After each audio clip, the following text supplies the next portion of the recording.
Hey guys, thanks for checking out another HatchetCast episode, and today is a special one. We're going to be covering the topic of reconnaissance and scouts and what they provide to the battlefield. I have a special guest that I'm interviewing for this. He is an amazing dude and a good friend, and he has a ton of information and knowledge that he's going to drop in today's episode. As always, make sure you share this episode if you get something out of it, and of course, like and subscribe. It definitely helps us out. And also, quickly, I want to talk about our sponsor, Wetworks, who is a continuous sponsor of the channel, as you guys know, and they are a nylon company out of Texas. On their site, they have different types of options like chest rigs. They have the Pathfinder 7, which is what I like to run here, and it's a 7-cell chest rig. They also have, concealment options, helmet scrim, the Wraith hood, short sleeve and long sleeve, plate carriers. Really, really great company. Awesome patriots wanting to outfit prepared citizens with the top of the line gear. So make sure you go check them out. You can go check our description for the discount code or the ticker at the bottom of the screen. So without further ado, guys, I'm going to go ahead and get started. Let's get into it with Mikey. Hey guys, thanks for tuning in. All right, cut that part out. Off to a good start, bro. Anyways, all right, guys, I have a good friend of mine, Mikey, here, and I wanted to bring him on to the episode. One, because he is much more of a subject matter expert than I am when it comes to reconnaissance and scouting and things of that nature, just because of what he used to do in a prior profession. So, Mike, I want to say thank you so much for coming on. And if you could, give us a little bit of background that you have and some of your experience and where you come from. Okay, sure. Yeah, thanks for having me on here. I don't usually do these, so this is cool. But I joined the military when I was 18, joined the Marine Corps, and I had a recon contract. So in 2009, I went to the basic reconnaissance course and passed on my first go. And then I went to 1st Reconnaissance Battalion and was put in Bravo Company there. Immediately started a workup for deployment. Went on deployment with them just as regular recon. Came back and they sent me to sniper school, back into another workup. Went with them again as a sniper. Came back, spent a little bit of time in Force Company, went on ship with them. And then when I got back from that, I got put in a training cell. And then got to spend a year instructing at the West Coast Sniper School, which was super duper neat. From there, I got out and started doing contracting. I did that for broken time, but 5 years in a couple different billets. Some of it just as a straight security detail, some of it as a DDM. And then I finished out my time in Baghdad as a designated marksman and firearms instructor out there at the range, which was also super cool. So, funny story, but you and I went to Shepherd School together, and when we were at Shepherd School, there's a very famous instructor in the gun world, and his name is Philip Vallejo. Phil Vallejo, yeah. And how you were like, oh, I know Phil. Could you tell us a little bit about that and how you know Phil? You always get like a wish list when you come back from a deployment, at least in my unit. And sometimes you get to go, sometimes you don't. I got back from my second deployment and they asked me where I wanted to go. And I put like free fall, some like cool guy stuff. And then I was like, I want to go to mountain sniper. Everybody fails. I want to see if I could do it. I actually rode up there with Phil and got to know him a little bit along the way. Then we both passed the course up there, which was super cool because I won't say everybody that I knew failed that, but I went there not expecting to even pass. We got back and I hadn't seen from him or heard from him again until I went to sniper school there at Pendleton to instruct. And he was there and I was like, cool, at least one familiar face. It was like showing up somewhere. And we made fun of him for being like a pig hugger. He would love on all the students. But man, he's one of the best instructors I've ever met in my entire life. And that dude has a lot of information, and just a genuine guy, awesome to be around, and a heck of a shooter. I haven't kept up with what he's been doing. I haven't talked to him in a really long time, but he's still in the industry. I know that, and yeah, he could shoot. Yeah. He is one of the, like, I always look at other instructors and how I can also grow as a shooter myself, and I've been following Phil for a while. I don't think he knows that either. But I've always been like, man, I want to take a course or learn from Phil about bolt gun stuff and long distance. And if for folks who are in the comments, if you could tag Phil Vallejo on this video, that'd be hilarious. That'd be so epic. He's secretly like a celebrity to me. Yeah, put me back in touch with him. Yeah.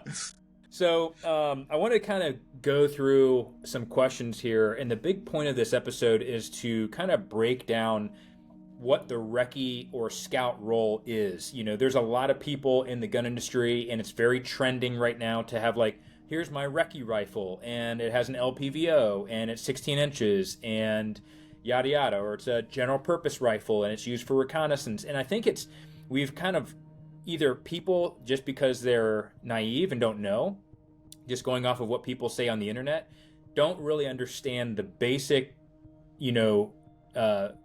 doctrine of what reconnaissance is and the basic role of what a scout provides. So I kind of want to, pimp you with those questions to see like about what is the basic doctrine of what reconnaissance does for someone on the battlefield. So, yeah, I think a lot of guys got into doing any sort of reconnaissance because I know that they don't have snipers in the way that they did when I was in anymore. I think it's just Recon now in MARSOC. And just disclaimer for this entire thing, I'm so far out of practice, completely irrelevant, and have not kept up with gun stuff whatsoever. So all of this is just probably going to be opinion. Hey, it's a good thing Phil will see this. That way he can correct everything. That's But a lot of people get into it thinking it's going to be a ton of shooting or something like that. And you shoot a camera a lot more than you shoot a gun. On mission, at least 99% of it is just being surreptitious, hanging out in a bush somewhere and observing stuff. And the real role of it is for the guys that are actually going to be, I guess, engaged in combat or are actually going to be, I don't know, kicking in doors. Once I understood that, I was able to do my job a little bit better, because you're providing reports for people that are on the ground. I mean, you have to be their eyes, and you typically are there for a couple days before any infantry is going to get there and start doing whatever operation they are. So a sniper in that role or a marksman in that role would be used maybe to like winterize and get rid of security before a breach, or when it comes to like a visit board search seizure or a gas oil platform, something like that. They use an aerial sniper to go ahead and clear the deck so that they could at least get foothold and then start making their entry. So most of it though is reporting. You got to be the eyes for the people that are out there, and they have usually critical requests and things for you to answer. So you're not going out there blind. I mean, send as many reports as you can, give them as much info, but there's usually, there's commanders' critical requests for information or something. And they usually have a priority with what they want to hear about. So you're not going out there with like zero task just to sit around. Right. So you're not just like, hey, go tell me where the enemy's at. It's very, very specific about things, whether it's other reports or drone feeds or something like that. It's like, hey, we need you to go confirm that this is here or not here, or this entity exists, or something very specific. Yep. Yeah. So like a route reconnaissance, how are we going to get there? They have emergency assault reports for what side of the building has locks, doesn't, what the security posture is. I mean, it's all sorts of stuff. Anything that you sitting around in the team room waiting to go do something wants to know about where you're going, that's what you go out there with, the intent of gathering for them. And sometimes, it depends on what deployment you're getting prepped for, but sometimes you get to do the shooting, the entry, all that stuff, so you get to have an understanding of both sides. Once you're well balanced as an individual, and it's that way in any job, but once you're like well balanced and understand why you're out there doing that, the easier it is to write those reports, and the more, I knew exactly, here's the first things that I'm going to do when I get out there, because I know what I would be looking for. And if if we get smoked or we have to evac, I want to at least have this information to them before, operation happens. So you're saying that if you're on a recce mission or you're scouting looking for something very specific on the battlefield, if you start shooting your gun, essentially the mission's almost a complete wash. at that Hey, point. you're good at words. Yeah, Yeah, yeah, yeah, yeah, yeah. yeah, It has to be. I mean, it has to be for a purpose. The ultimate goal would be to not be seen, to not be heard, to report, to stay there to support in case they need something, then to beat feet or assist their evac. So it would be, yeah. Hopefully, if you do your job right, you're not having to shoot. yeah. And so there are two different. Let's just say, for example, using. I hate to use this case study, but lone survivor. Let's just call it that. Can you talk to us about the difference between like a soft compromise and a hard compromise, and what that looks like? Oh man, I don't know. I'd have to actually think about a good way to answer that. And that's a difficult because everybody has an opinion on that. And we sat around, and I think that everybody that was in the military, any time around that, had had that conversation with their team of what would you do. Right. Um, I guess if you get compromised, someone finds your location, walks up on your hide site or something, they catch you taking a pee in a bush or doing something you're not supposed to, and they roll up on you. If you can continue the mission, and it really depends on like what your directive is, and usually some of this stuff is put in place before you step off. If you could conduct the mission and keep that situation in control, you want to conduct the mission for as long as possible. A hard compromise, I guess, would be, I'm not going to be able to remain undetected. This is happening, and it's make the best decision that you can. But once you start that decision, you kind of have to do it. Right. Like if it's, hey, we're going to the designated area of recovery, or hey, we're moving to this point, or if the team has to split, you're relying on what the plan was ahead of time, and you just have to do it. In their case, I don't know, man. I wasn't there, and yeah, so I can't speak to what necessarily I would have done. I know for us, we didn't operate in a real reconnaissance capacity on my deployments, so there was still, you knew like the rules that you had for country was you couldn't hold someone for over a certain amount of time. So that being the case, if I was in country and I had those rules, and you determine with the team, hey, they're not going to come looking for these guys for a certain amount of time, and my rules say this, I'll hold them until it becomes a problem and try to at least do what I'm there to do. Otherwise, I mean, think of how many people you're putting at risk for an extract and for your insert, everything that you did to get up to that point, the planning. I think that it's not just for the military, but a lot of guys that love gun stuff and have a fantasy about the apocalypse happening. You want to get as much out of it as possible. Yeah. Yeah. No, I think it's one of those things, coming from if there was an end of the world type of scenario, I feel like that it would go back. There would be no ROE because it would just rely on your morals, right? Like your moral compass and what you're willing to do to keep the mission to keep going. In that type of a situation, there is no law of armed conflict. There is no rules of engagement. It's pretty much just do whatever you want, which is kind of scary. So whenever you would, a lot of folks don't think about this in the reconnaissance and the scouting role, but how big was pre-mission planning for you guys? It's they condense it and you have to do it like, short. And most of the stuff you're done, you're doing it in training. So they put intentional timelines on there to make it difficult in case when you're in country, something happens and it's like, hey, we're spinning up at X, get it done. But the thought, the training, the plan out, a lot of that stuff, like once you start to gel as a team and everybody has their, I guess, their job that they're supposed to do. Once you become a well-oiled machine, you could get it done really quick, but it's still, I can't remember what the standard is, but you have a day of getting stuff together. And depending on like what your billet is and then what other sorts of extra stuff you have to do, like if you're an intel rep, you have a bunch of extra stuff to do, but there's a tremendous amount of planning. The more you work together as a team, though, I will say you develop, your SOPs, and your procedures, and a lot of that stuff you have pre-formatted. So it's just, hey, I have this list of stuff I've been using, plug in the new information, take a look at the terrain, and where I'm going to be at, change what needs to be changed, and then make a big thing is a lot of guys just get an emergency plan of action handed to them. I didn't know that you could do this. I really liked being able to get together with my team leader and come up with an actual emergency plan of action that fits the team. Because if you let someone else dictate that for you, it could end up being really dumb. And most of my time it was. For like real world outside of the military stuff, I would say before you do anything, a tremendous amount of like forethought needs to go into it, especially because your consequences are not going to be buffered by anybody else.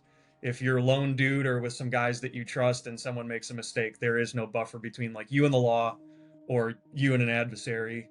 And there's probably not someone looking for you or coming for you. So, I mean, the one thing I would say that you talk about your team and how having that cohesion is really important. What are some key skills amongst the team and attributes individuals or every person has that would make an effective scout team? So, like, if there was a set of skills, what would those skills look like within the team itself to make it effective? Yeah, they have set billets, but you also find little extra stuff that people are good at. Like if you have someone, you have your team leader for at least for my job. I can't speak for everyone. You need someone obviously that's in charge. You have your assistant team leader, and he's kind of, well, the team leader's doing the briefing and getting some of the technicals together. The assistant team leader would be making sure that the team is doing what they need to do. Then you have someone that's running navigation. Communications is one of the biggest parts of this entire thing. None of your reports mean anything if you can't get them to anyone, and you're immediately in an emergency situation if you can't get communication. So you need him, and you need a backup for him. And then you build on that. You want someone, at least a sniper in the team. You want a medic in the team. You want a JTAC in the team. For our case, you wanted someone that could communicate with air and speak intelligently about that. I would, aside from that, man, the biggest thing that I saw, and this bleeds over from every aspect of life, and especially just being a mature adult, remaining teachable. Like you have to have guys in the team that are teachable and that are also going to remain students. You want to be a student. And if you've been given a billet or a role in a team, you want someone that's hungry for more information. But yeah, that's kind of the gist of the way that like our teams were constructed.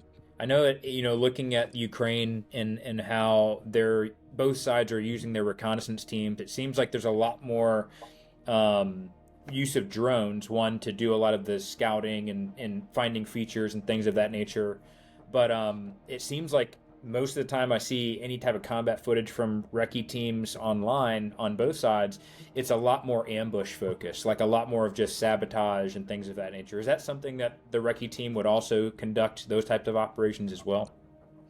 They had sent a couple of guys in my time in to go do like a drone course. We didn't have access to those whatsoever, but in like a kind of funnier way, we would do like a bait in ambush where you send someone out to go stir some stuff up, and you got a team, set up waiting for the bad guys.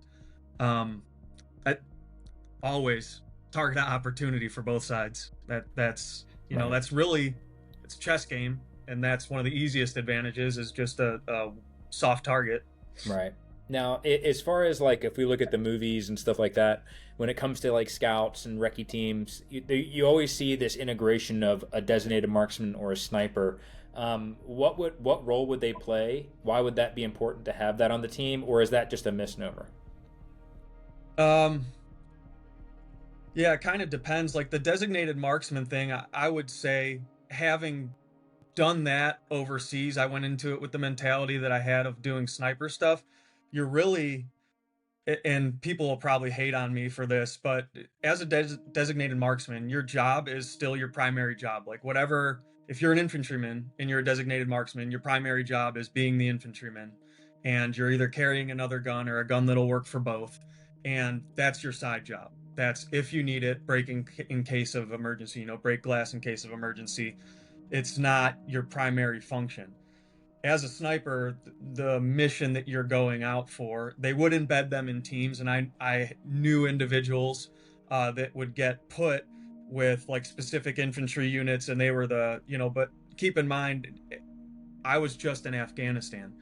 The role that snipers had there was a lot different than like a conventional warfare. And I'm very limited on what my exposure was. For us, it was just do reconnaissance stuff. We got used basically as glorified grunts because we had like freedom to move and a little bit, I guess, looser, not rules of engagement, but like we could pursue. And there was a couple other differences in the way that we can operate out there. And so it was just you're the guy carrying a sniper rifle. So in that case, even more like a DDM. But going out as a sniper, your role is reconnaissance, and then you have criteria to meet, that it's going to be different every mission, but you have criteria to meet before you could take a shot. One of those things that either gets overplayed in movies or underplayed in movies is by the time that like I was there as a sniper, you had to have positive identification. Now, morally, as a Christian and as just a regular human being, that you know, I don't want bloodshed that shouldn't be shed. You should already have criteria to meet, and you should personally want positive identification. You should know if you're pulling the trigger that the person whose life you're ending needs to be ended. And that'll probably cause there's some people that just want to kill stuff. A lot of guys join because they just want to kill stuff. A lot of guys get into this with some fantasy, which I think is the wrong way to do that. But positive identification before you take a shot, I think that's 100% necessary. Sometimes they make it look like in the movies you're just shooting everything that moves. Some people might have been on a deployment that's what they did, but for everything that I was on, and for like traditional sniper stuff, it's positive ID. You have to have it. So, I mean, if you have, let's just say, for example, let's just talk about it in the most conventional way. If we were going to war with a near peer force, right? Not in a GWOT or coin type of environment, but if we were in a near peer force, let's just say we're fighting over in Europe, what would the designated marksman provide over the sniper? And then also, would the designated marksman usually be put in like a support by fire situation with like a platoon of grunts, or would they be more suited for a role within a reconnaissance team, or would the snipers be more suited for that role? Well, they kind of forced the hand, and I wasn't around for these decisions, and I'm not going to armchair quarterback it. They kind of forced that decision in the Marine Corps of getting rid of the regular snipers that had their own units and would deploy as a platoon. And then when they get there, they would see what the need was. Some of them got to stick together. Some of them would get split up, but they kind of forced that decision with MARSOC having their own course, and then with Recon having the Recon sniper course. And then that way you could put guys in a team. That way you have an asset in a team. For the designated marksman thing, I think that's awesome, because you take a guy, you give him however much training you could give him and as much ammo as you can give him before he's out doing the job. Teach him something that's very specific, but he's not having to learn all the field craft and extra stuff of it. It's just, here's the rifle that you're going to have. Here's how this works. Let's get you getting rounds on target. Let's teach you the basics of what you need to know. Cut out all of the gatekeeping stuff and just get a guy who's proficient with a rifle. And I love that because I'm a multi-use, multi-tool type of dude. If you could have a guy that does a bunch of stuff, a rifle that could do a bunch of stuff, have a focus on one primary thing. But I like the designated marksman idea because you could get a guy with a rifle and now he's your distance guy. And he has a mind for observation and counter surveillance that other guys don't. And then embedding him with guys who have no idea. Now he's an asset to them because he could be telling them what to look for, because he's thinking, well, what's the dude on the other side who has my job going to do? And, him most likely having been in a regular infantry position, or maybe even like for military stuff, light armor reconnaissance or something. They used to have DDMs as well. Now he has an understanding of, oh, this would have been nice to have. I could provide it for someone. It's interesting to see how the military is continuously changing the role based off of who they're going to be fighting. And not that I can understand somewhat of how the sniper thing went away with the Marine Corps, but I think that in the end, it's probably going to be a school that comes back, because like we're seeing over in Europe, all the technology is equaling itself out. So now it goes back to baseline ground tactics and who has better battlefield, intuition that's taking over the fight. Like the technology will cancel itself out. Yeah. And so speaking of skills that you mentioned, you brought up communications. What type of communications capability would you want like, let's just say, for example, you're in charge of a community and you send out a reconnaissance team to go check out, looking for food. We're running out of food. The community needs food. How would you send that reconnaissance team out based off of their communications range, or how would you use them? So I would, communications has to be made a priority. We always had as a team comm windows where, if you were going to miss one, you could let them know ahead of time. But if you missed a certain amount, there was a certain plan that you had to act. So that for like a community that's going out to do stuff, have plans put in place, and then also, yes, know the capability of your communications and the range of all that. I wouldn't, without a relay or something else, be sending my dudes outside of the communication, even if it's like, hey, we're going to be an hour out and we'll make the next comm window to come back, because in that hour out, if something happens, they can't immediately communicate. They're the dude on the other side that's going to be listening is listening 24/7. It may be comm windows because there's multiple people communicating, but you could always step on whatever to get your message across. So the guy there is always going to be listening. If he's doing his job, the guy that's out there, if he's outside of comms range, and something happens, they're on their own. And that means that whatever you had with you is now someone else's. That means whatever information you had with you is now someone else's. And it goes back to that whole thing of, you don't have the same support system as a military. I would say communications has a very, very high priority. So you were talking about how, communication is a big deal, but also you were talking about how you would mostly report. What are some individual items that, a lot of people think about the guns and what kind of bag they're going to carry and what kind of plate carrier or chest rig they're going to run. But what are some of those smaller individual items that hold absolutely so much more importance that you would need to conduct that scout or reconnaissance role? Man, there's a million nice things to have. Obviously, comfort-based decisions are not a factor here. So Right. leaving out all the Yeah. comfort stuff that you could have. Dude, I like a really, really, really nice logbook. Before all your stuff gets jammed into a computer or whatever way that you're communicating, it always, for me, it started out in shorthand or it started out a reports format in a sketchpad. And also in that sketchpad, it's awesome because it's just, I nerd out on some of the field craft or field skills stuff. You have a couple of nice range fan sheets.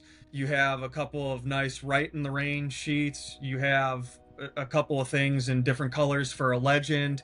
And then the first thing that you do when you get out there, if we're doing like long term, now you can make a range sketch that has not a range sketch, but a field sketch of what's in front of you with target reference points. That way, anybody could be on observation and be able to use that information.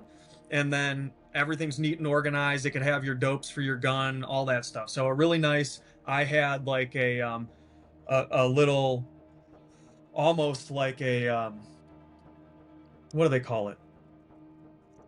It was like a sketchbook that could zip up and had all my stuff in it. You really want to have that. And then the multi-use stuff, man. If you showed me that optic that you have, your rangefinder that's on your spotting scope with night vision. If they had something that did all of those, I mean, you're always ounces equals pounds and pounds equals pain, especially if you're having to hump in on foot. So multi-use items, man. Having a guy that knows how to do milling for range. So you want some sort of spotting scope that has a reticle for milling, and then that's also going to be a good tool for observation. And you want that to also have night vision capability, because a lot of the stuff that you're doing, your initial setup. You might observe during the day, but I mean, how would any of us get into position for trying to hide? What do thieves do? You do it at night, man. So you got to have that. Um, and then quite literally, like your fieldcraft stuff, you want to have things that could snip bushes, things that can, nice bungee cords to put veg on yourself if you're trying to blend in. Anything that can make you look like the earth and help your position look like the earth. Little tools for that are nice. I like having bags on bags on bags. So I would have inside my ruck, I had my go bag, and then I had a separate bag that was my observation bag. The last team I was in, best, I won't say not best for the people, but best gelled team. It was a lot of senior dudes. We had known each other for a very long time, and everybody had seen combat. That team, I was we had the 5 snipers, but I was in the role that like, I'm going to set up the observation and I'm going to help our ATL get the hide site set up. And I loved doing that stuff. It's the first thing that happens when you get there. So I had a nice bag that's not as rigid as a ruck that could roll up really small with whatever I want. And everything that would be in the observation would be pre-packed in there. So I get there, I just take that bag out and it goes right to the observation. And then anybody that's there, if we have to go, could take that and clip it on their ruck. If you're solo, you could take that and run with it, and it has your essentials in it. You could leave the other stuff, behind. Now you're talking about hide site. What do you, just for the sake of the audience, what do you mean? What is a hide site? Let's just say, obviously there's multiple environments that you could be in, but let's just talk about your standard forest. If you're in the forest, what is a hide site? It's a good defendable position that gives you a good field of view on whatever that you're observing. That will also, it's not going to provide you cover. Most of the time, it's not going to provide you cover, but it will provide you concealment. False sense of security, sure.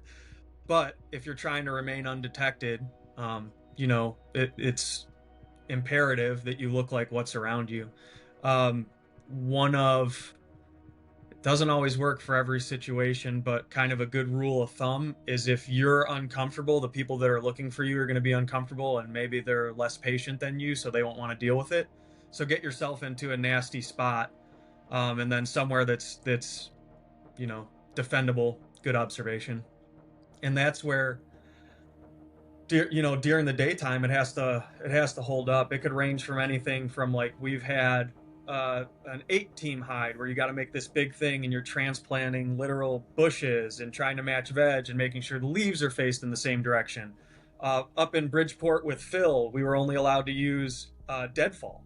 So you had to go around in the middle of the night and go as far as you need to get enough deadfall to build some like dead looking tree hide on the side of a dead tree to blend in. For dudes that have poison oak, sorry, but if there's poison oak, I'm going there. No one wants to be in it. That's where I'm going to set up. I've been in a 2-man hide with my buddy Steve, where 2 guys followed us. We made it like semi-rigid, little cat eye, dug down about like 2 feet deep, put our rucks at our feet, little observation bag with our guns up front, and had them bury us. And we spent the day in there peeing in canteens and watching one of the facilities on base. It was a training one. That's your bread and butter. That's where you make your money. Is in your hide site. You said that you would walk away from where your hide site was to get the veg. Can you explain that? So, know where there's areas that can be observed. If you have the technology to do it, which Google Earth is a really powerful tool for that, and I know there's other stuff too. Know where the area that you're observing. It might be multiple areas, but know your area of interest. And if you can recon by technology, see what they can see looking at you. There's a way at Google Earth, and we had some other stuff where you can look from their point of view out and kind of like look at the terrain and see where, okay, I might be able to hide in here. It'd be difficult for them to see, but I could see from this. And they have like topographic studies to where you could see the overlap and where you would see open areas where you would have good observation, but they wouldn't. You don't want to be set up like on top of a hill. You want to be a little bit down the hill so that you're not like baseline. And then getting the veg. If you're getting vegetation and stuff to build this site, you don't want to grab it from somewhere it's going to be obvious that people just trampled this. Like a lot of the times when we would have like a walker with us or someone evaluating our hide site, or even in the real world, like you're in someone, picture you maintaining your own yard, you know what that looks like, and then someone shows up in your area and something's like displaced. You're there all the time. You know exactly what's not normal for that area. So the way that you get there and the way that you get set up there, you have to take and transplant things from an area that's not going to be observed or from an area where it looks natural. Like out here, you got pigs running around. Go grab stuff from something like that, you know? Yeah. For us, a lot of the negative feedback that we got on hide sites wasn't that like a hide site or an observation post was bad. It was that like we saw everything around here cut down. You know, like you guys didn't go anywhere but 100 yards away to go get bushes. Yeah, so you could see the effects of like, well, there's a whole bunch of bushes missing from here. Yeah, now you're the one bush That's in the like middle pristine. of the field. Yeah, dude. You know what's funny is like kind of going into some of the misconceptions in the industry. You know, I teach a night vision class, and in the night vision class, it's very rudimentary, basic things that are everyday tasks. You know, everybody wants to go on the flat range and start shooting and running lasers and figuring out how to do all this high speed stuff. And there's pretty much every course out there is going to focus on those things. But I remember anytime that we would go do hide sites or we would go start finding vegetation, it was at night. So you can't do it during the day. So we would literally be breaking stuff and snipping bushes under knots, and then you're trying to figure out like, I hope this is the right tone because it's all at night. And then that way you would work all night, and by the morning, early morning, you had a little bit of last minute prep to be able to get your veg fixed based off of what wasn't matching. But like it's those things, those misconceptions of like what's important. When I say should I train, everybody thinks flat range. Everybody thinks flat range. Like, oh yeah, yes, that's important. But depending on your role, we've lost so many of those fieldcraft skills, like those basic fieldcraft things. We've been so reliant on technology in the military and in the civilian space that we forget about that type of stuff where you're the only pristine bush in an area of cut down bushes, right? That dude, about that night vision stuff, that's definitely, shooting with night vision is so easy. I mean, you know this, you've done it a lot. And like so much so that the military doesn't spend much of their time in preparation or training for that. Most of the times where I did night shoots, and it's not to say that this is like absolutely what everybody should do. It's like if you have your fundamentals and everything down during the day and you have the proper tools to do it at night, the shooting part is super easy. You don't have to pay attention to it. Present like you present, laser goes up, or if you're close enough, red dot goes up, and you know, you're good. It's the other stuff, man. Knowing where your stuff is in your pack, understanding the depth perception. Like we had single tube nods. I can't tell you how many times I've walked straight into a wall in a house.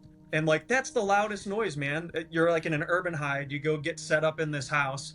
You're getting like your kit out and you're getting ready to do stuff. And you're in a stairway and you just boom. And it's just metal on concrete or metal in a metal training house. Yeah. And it's the loudest thing. And you're like, well, real life, I'm busted. You know? So that's like, dude, you don't get to do any of the shooting stuff if you get busted on the way. Or maybe you do a lot of it right before you die. Yeah. Yeah, you get to do, all the way up to your grave. Yeah. But yeah, man, brush your teeth with your nods on, cut the veg with the nods on, figure out how to write with your nods on. Yeah. Yeah. So there's a focus on there. Whenever you would, when you would run, so you have like notebook and some of your other fieldcraft type stuff. What are some other small invaluable items that you would carry with you that most people probably aren't thinking about? Like if you went out to the field and you're like, crap, I didn't flip and bring this, and it would be the worst thing ever. What are some of those things? Man, you're never going to be able to carry as much water as you want to drink. So having some way to clean water that you find, get something like that. If it's a gravity bag or if it's like one of those little MSI straws or whatever it is, have a means of food and water procurement, as far as like remaining undetected stuff. Having like a nice poncho, a good red lens, those things, because when you're jamming out reports or you have to do something or you're going to be, working on something, you want to be able to throw a poncho that's going to kill that light over you. And you want to have something that's not like a very easily detectable light, which would be your red lens. So have a headlamp, have a good poncho, and that poncho doubles. You can make a little ranger roll attached on your pack, keep you warm, keep you dry, keep your light discipline. I'm trying to think of what else, man. I haven't sat in a bush with a mission in a really long time. Maybe just to like cry and think about things, but not to go look at stuff, man.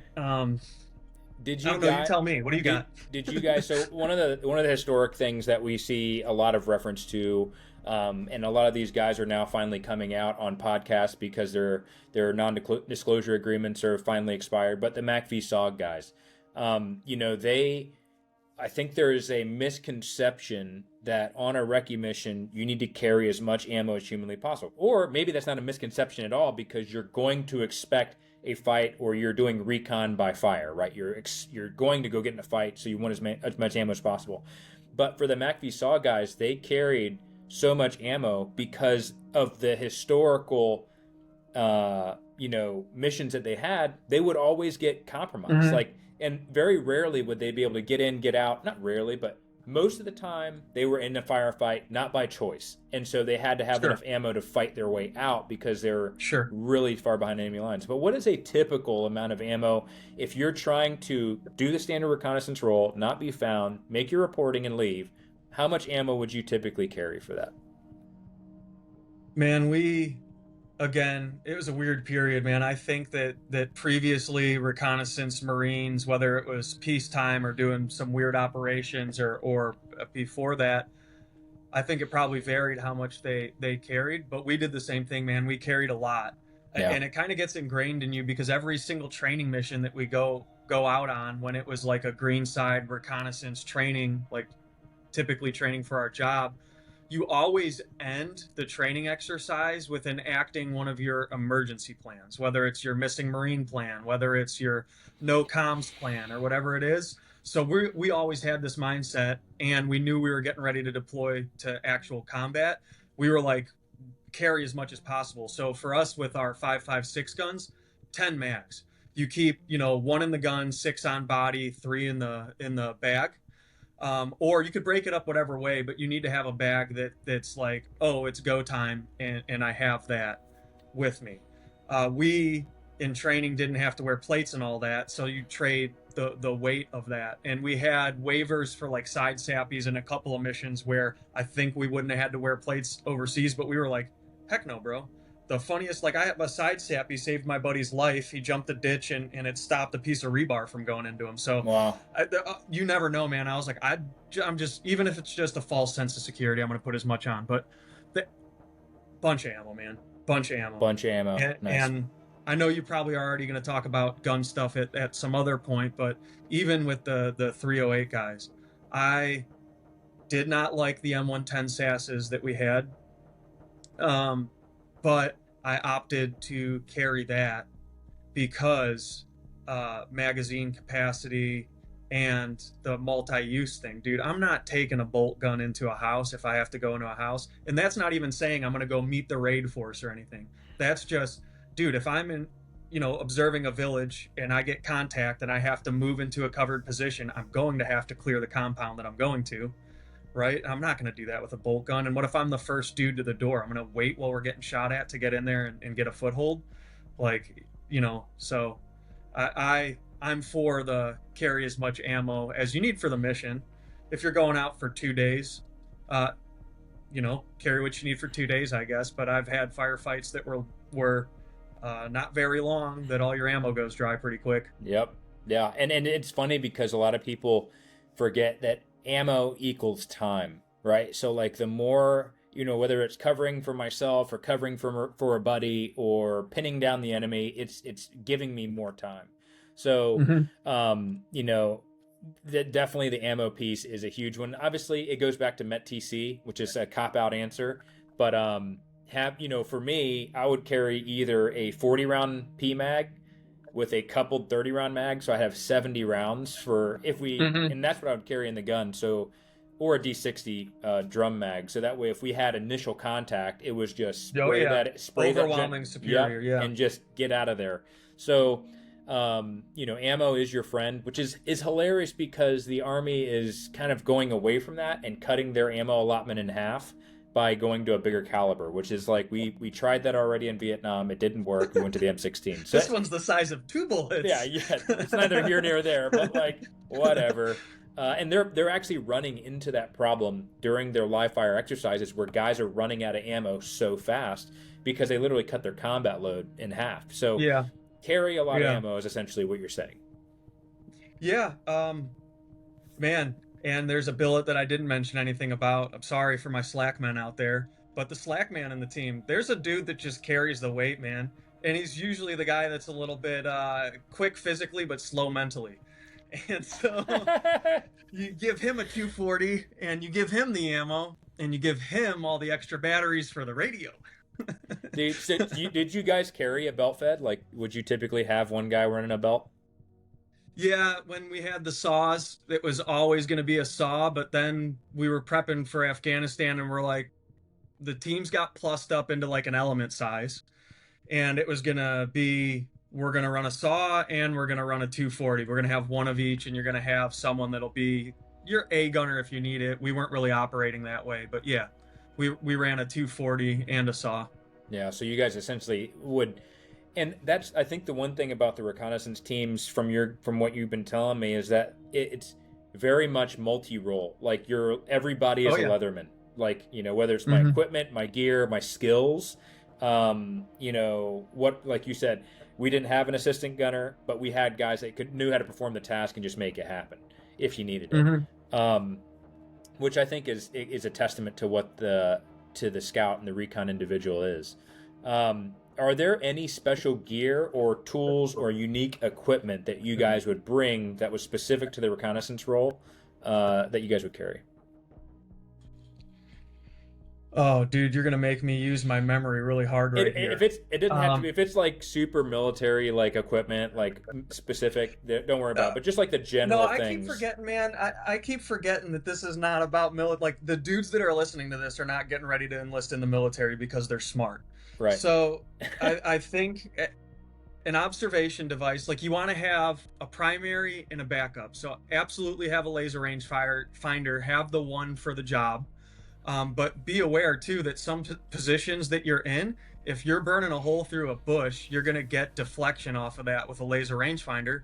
Have a backup. So have some sort of optic that you can use to mill for distance or at least observe with.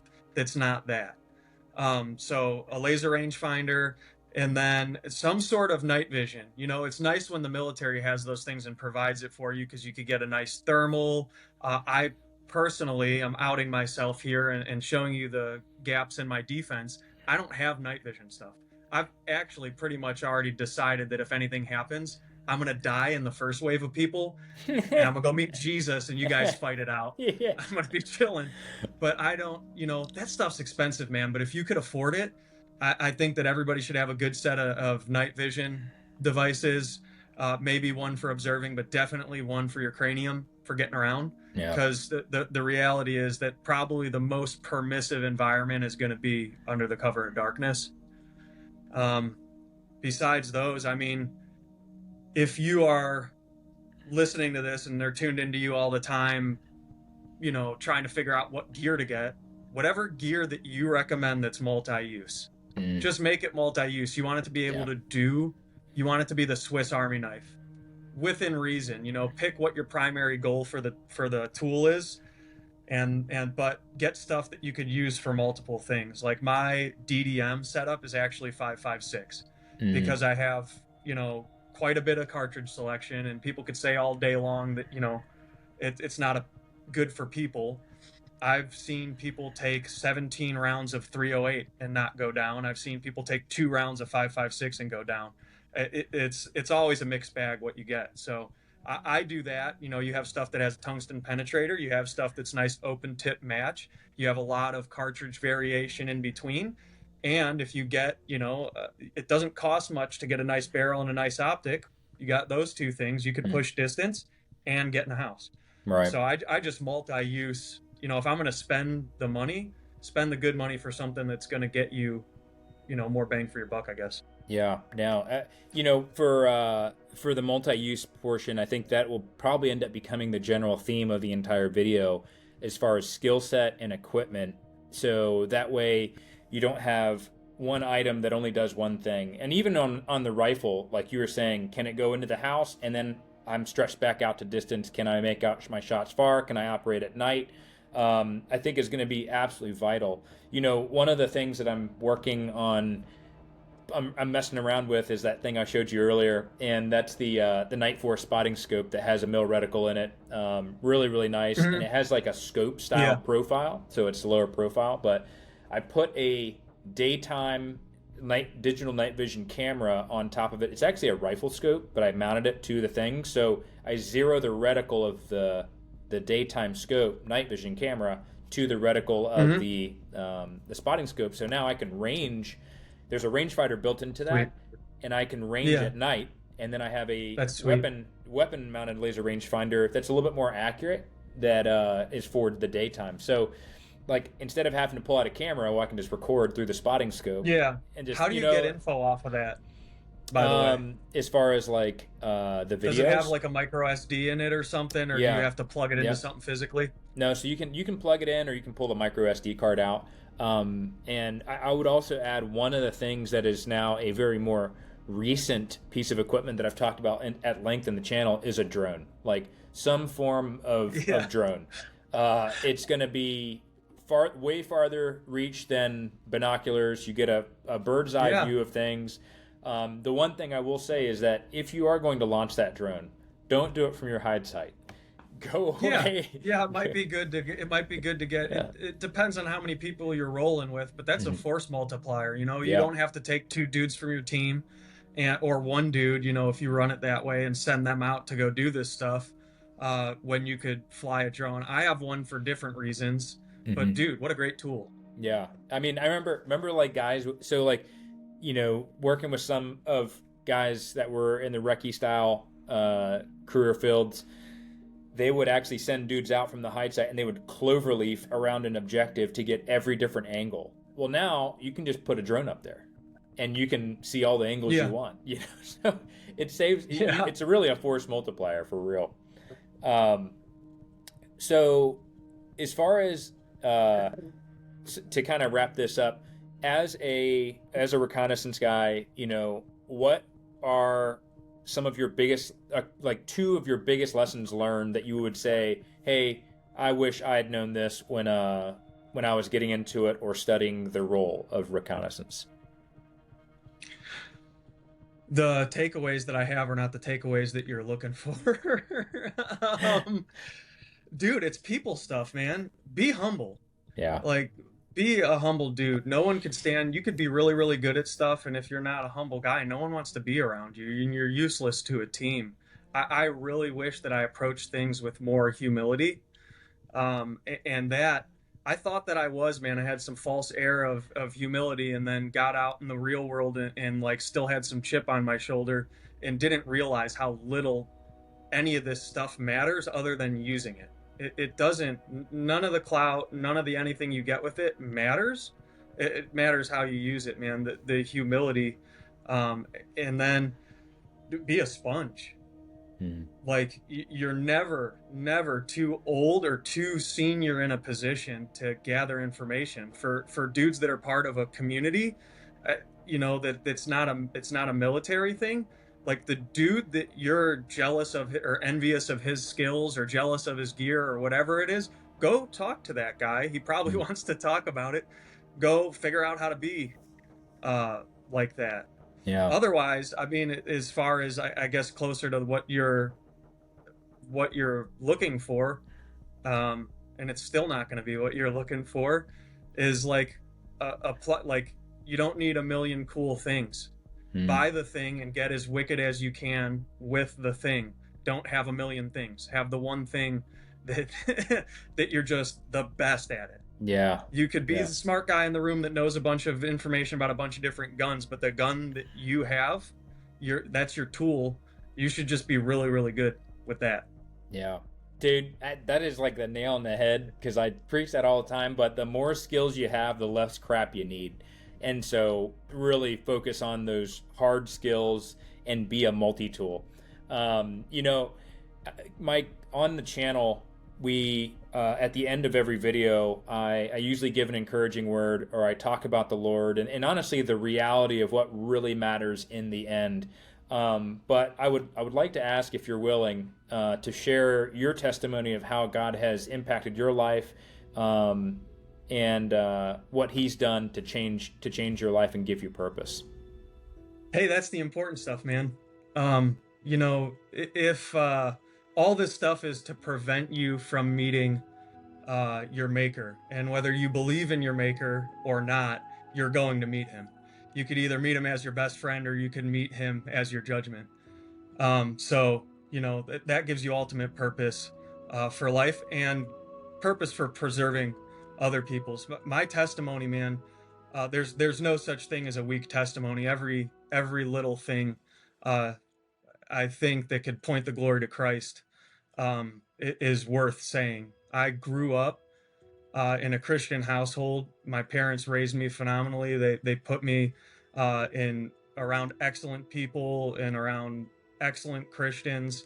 But sometimes when you're raised that way, you feel a little over sheltered. So then you push the boundaries and start to get out there. And I tried to, and there's the thing, I tried to, um, maintain my faith, and slowly it started to degrade, especially when I got in the military. I had kept up with going to church, but it became things that used to excite me. It became like routine where I just like, I was raised this way. So I know I'm supposed to go to church on Sunday. If I could hit a midweek, I'm going to hit a midweek, make sure I thank Jesus for my food. And like all of that is so empty of heart. It couldn't matter less, to do all of that stuff without a heart that is yearning for the Lord and doing it because of how good He's been to you. And so I did that. I went on my first deployment, and it wasn't one of the like, man, I should have went the total opposite direction than I did. There was, I think everybody, if you talk to my initial platoon, just some of the best dudes in the world. And I still stay in touch with those guys, and they're just phenomenal people. And there was so many opportunities for all of us to be killed, and I could see the Lord's hand and how He guided us and protected us. I mean, there's groups of us that kicked over IEDs or sat on IEDs or had bullets go through battery boxes, or like I bent down. It was me and my buddy Gio. We were sitting there. He was one of our dog handlers, and I bent over to grab something. We're sitting like side by side, and I bent over to grab something, and rounds just ripped right in between our heads. Right when I bent over, dude, if I was upright, dead. Like, so I saw all that, and I should have went, dude, God's really good.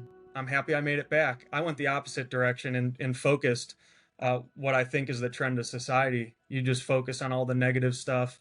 And I was like, man, look at all this stuff that I did. Look at all the death. Look at all these people. Look at the terrible things that happened to my friends or other people that were in platoons, or look at these companies that were out there getting destroyed, and went like, how is there a God? Like, never did I say there's no God, but like, how is there a God that actually cares when stuff like that happens? And so for a while, I self-medicated, as I think a lot of dudes do, with booze, and some other drugs. I won't out myself, and it's not important to pay attention on that and start to glorify the sin of it all, But that and whatever else you could throw yourself at that dudes do, I did that and made myself numb to the Lord. And I started to warm back up to Him, started going to church, had people that were, trying to get me involved, but it never felt the same, man. And I went all the way from, so that was when I was 20, to when I made it to Afghanistan for one of my contracts, I felt the need to start reading the word again, but it was very, very like small stuff. I wasn't digging into it. I'd wake up in the morning, I'd open my door so that dudes in the house could see that I was reading my Bible, and I'd read my Bible a little bit, and then I'd put it up, have my coffee, and get to work. I got canned from that job, spent some time at home, got involved in Salvation Army again, saw that my brother was ministering, got back into the music aspect of it, and started to warm up. And then I got on another contract in Baghdad, and I ran into a friend of mine who I had not seen I seen him once, I think, in like almost 13 years or 12 years or something like that. And he had helped start the church there at the embassy in Baghdad. And immediately, not knowing my condition or whatever I was in, like, thank God for him. He was like, hey, you're going to help do Bible studies. Hey, you're going to help with worship, which turned into, lead worship when the dude's out, and help these other guys get started in Bible study. And come to the volunteer meeting. It ended up being like 6 days a week I had something to do for the Lord. And it started to warm my heart. And then I quit that job. I would say I was taking the Lord seriously, but here's a thing that I've learned, and I'll head to the closing. Something You that do I your learned, thing. You do your thing, man. You do your thing. something that I've learned is the more that you dig into the Word, and the more that you find out, and the more there's an insatiable thirst for that you'd hunger and thirst for righteousness, for right doing. The more you realize how not on fire you were, the more you realize like how some of the stuff you were doing, like I'm constantly convicted about stuff that used to never bother me. The more I realized that I wasn't really as into it as I thought that I was. And I imagine and hope that in years from now, I would say that sitting here talking to you right now, I didn't take it seriously enough. Like, I hope that that's what I'm saying in 3 years from a position that's better than what I'm in right now. Not by anything that I've done, but by, the Lord's doing. And so I just, dude, man, through the obedience of some faithful dudes, he brought me back. And then through opportunities, man, Ryan, and Tyler, and some of the other guys. And you've become acquainted with some of the guys in the fellowship, and they've given me opportunities even when I've been a complete and total screw up, when I've said trash and been trash. They've given me chances and just put me out there, especially with, I'm not very confident in much of this. I'm confident in my salvation. I'm confident that I could stand on the truth of Scripture. I'm confident in what the Lord's done for me and that He has a plan and a purpose for my life. But in acting that out, I'm always like, man, I really hope that I'm doing what He asked me to do. And I really hope that I'm not failing the tasks that He's putting in front of me. I got to learn to remove myself from that. But dude, he brought me back, and I'm being used. And the primary concern of my life and what's carried me through things that I've dealt with has been the Lord. Like that's it. It may not be the strongest testimony in the world, but I mean, like, one soul saved is so vitally important.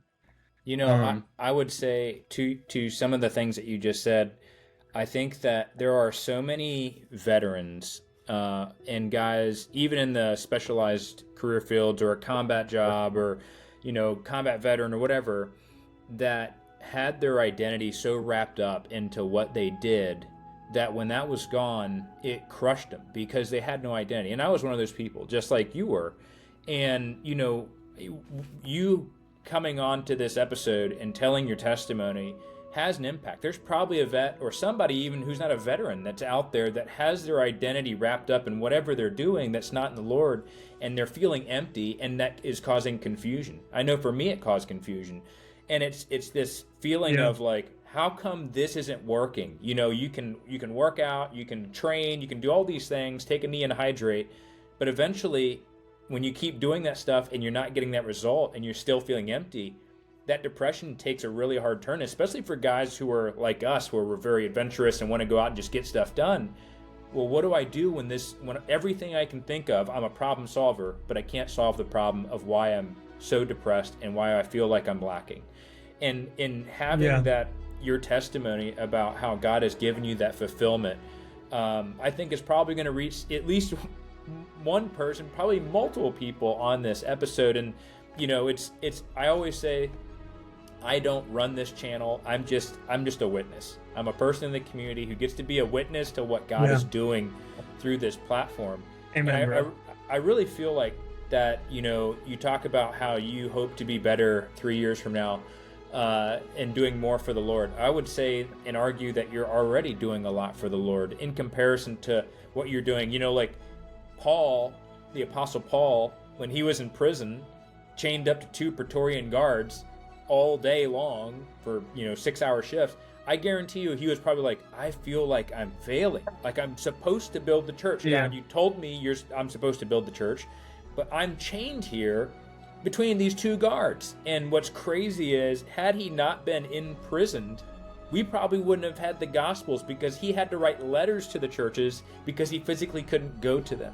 So we don't know what God has in store. But Mikey, I want to thank you so much for telling your testimony, because I guarantee you God will use that to reach somebody out in this community. And so, for guys who are out there, if you are struggling, or you are looking for purpose, or you're, like Mikey was in the past, where you were seeking your own adventure and seeking fulfillment, and now you're feeling lost, or you feel like you have no hope or no identity, email me at team@barrelhatchet.com. I'd love to talk to you. If you have a question for Mikey, email me. I will forward that email to Mikey. And also, if you want prayer, please email me, or if you have a prayer request you'd specifically like to give to Mikey, I will pass that along. Just email me at team@barrelhatchet.com. But thanks again, Mikey, so much for coming on here and sharing your experiences and your testimony, and we'll definitely have to have you come on for another episode. Happy to do it, bro. Love you, man. I love you too, man. All right, guys, we'll go out there, train to be the eternal asset. My name is Eric, and I'll see you on the next one.